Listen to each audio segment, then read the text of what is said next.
एक बार फिर आप सभी का सक्षम क्लासेज में स्वागत है। आज हम प्राकृत संख्याओं के गुणधर्म नंबर 1 क्रम विनिमेयता के बारे में पढ़ेंगे।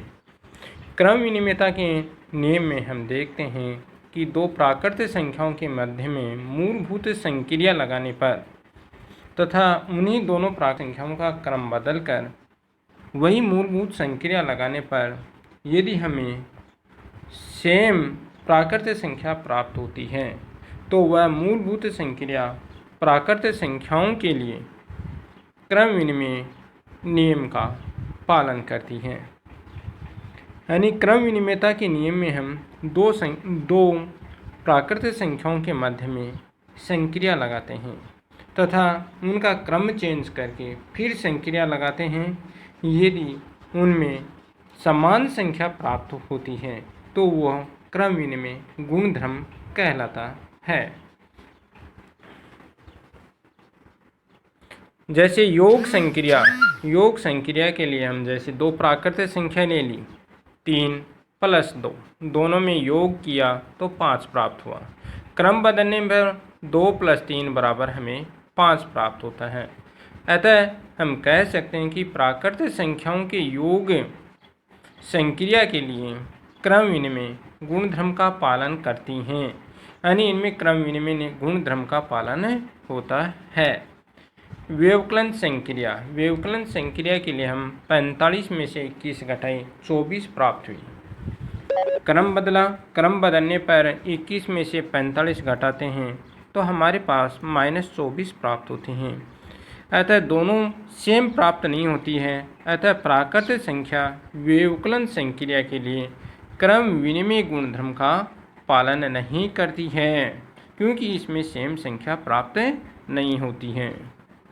अब है गुणन संक्रिया के लिए जैसे मल्टीप्लाई करते हैं 15 × 6 = 90 और क्रम बदलने पर भी 6 × 15 को जब हम गुणा करते हैं तो हमारे पास 90 ही प्राप्त होते हैं।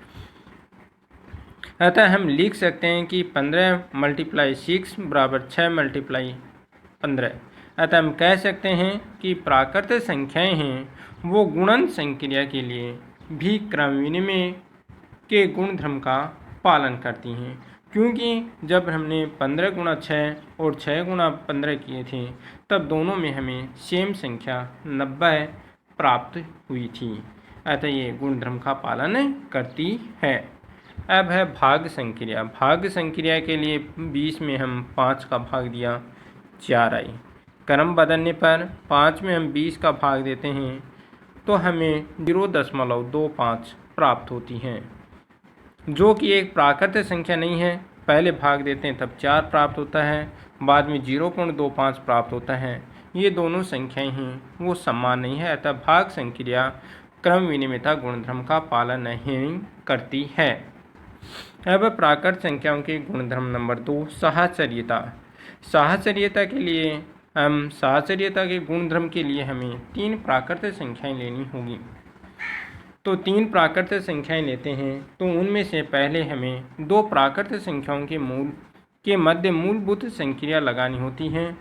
फिर प्राप्त मान तीसरी प्राकृत संक्रिया के मध्य में मूलभूत संक्रिया लगाते हैं जिसे प्राप्त, और यदि हमें वही मान प्राप्त होता है कौन सा, जब अंतिम 2 प्राकृत संख्याओं के मध्य में हम मूलभूत संक्रिया लगाते हैं और तथा प्रथम प्राकृत संख्या के मध्य में मूलभूत संक्रिया लगाते हैं तो वह मूलभूत संक्रिया प्राकृत संख्याओं के लिए साहचर्यता के गुणधर्म का पालन करती है। साहचर्यता के गुणधर्म के लिए 3 प्राकृत संख्याओं के मध्य में संक्रिया लागू होती है। अब है योग संक्रिया के लिए जैसे 3 + 2 + 6, तो प्रथम 2 प्राकृत संख्याएं 3 + 2, इसमें हम संक्रिया लगाते हैं तो हमारे पास 5 प्राप्त होते हैं।